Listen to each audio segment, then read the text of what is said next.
BJP ভারতীয় জঙ্গি party তথাকথিত রাজনৈতিক দল যাদের উদ্দেশ্য হলো একমাত্র ইসলাম বিদ্বেষ ছড়ানো, ইসলামী আতঙ্ক ছড়ানো এবং মুসলিমদের রক্ত ঝরিয়ে ক্ষমতার মসনদ দখল করে রাখা। বাংলাদেশের সংখ্যালঘু নির্যাতনের কথা বলে যারা কুকুরের মতো ঘেউ ঘেউ করে, তাদের দেশের সংখ্যালঘুদের সাথে তারা কি আচরণ করে চলুন দেখি। দৈনিক ইত্তেফাকে প্রকাশিত একটি সংবাদ শেয়ার করছে আপনাদের সাথে। বিজেপি নেতার হুমকি, মসজিদে গিয়ে একে একে মুসলিমদের মারা হবে, মসজিদে ঢুকে মুসলিমদের মারবো। প্রকাশ্য সমাবেশে দাঁড়িয়ে এমনই উত্তেজক ভাষণ দিলেন ভারতের ক্ষমতাসীন দল বিজেপির বিধায়ক নীতিশ রানে। এমন সাম্প্রদায়িক বক্তব্য দিয়ে কঠোর সমালোচনার মুখে পড়েছেন তিনি। সামাজিক মাধ্যমে এমন ভিডিও ব্যাপকভাবে ছড়িয়ে পড়ার পর তার বিরুদ্ধে 2টি মামলা করেছে আহমেদনগর পুলিশ।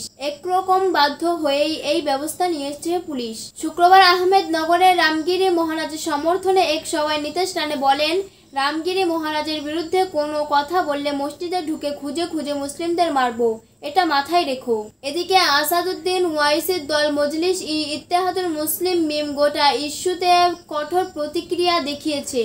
দলটির নেতা ইমতিয়াজ জলিল বলেন, রামগিরি মহারাজের মন্তব্য একটি রাজনৈতিক ষড়যন্ত্রের অঙ্গ, তার বিরুদ্ধে ব্যবস্থা নেওয়া উচিত। দলের মুখপাত্র ওয়ারিশ পাঠান বলেন, আহমেদনগরে বিজেপি বিধায়ক নীতিশ রানে প্রকাশ্যই হুমকি দিচ্ছেন যে মসজিদে ঢুকে এক এক করে মুসলিমদের মারবেন। প্রকাশ্য সবাই তিনি মুসলিমদের বিরুদ্ধে ঘৃণা ছড়াচ্ছেন।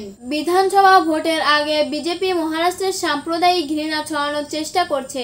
এফআইআর ভিত্তিতে রানেকে দ্রুত পুলিশ হেফাজতে নেওয়া উচিত। ইসলামী বিদ্বেষ এবং আতঙ্ক ছড়িয়ে মুসলিমদের রক্ত ঝরানোই হলো তথাকথিত রাজনৈতিক দল বিজেপির প্রকৃত চরিত্র। আল্লাহ হাফেজ।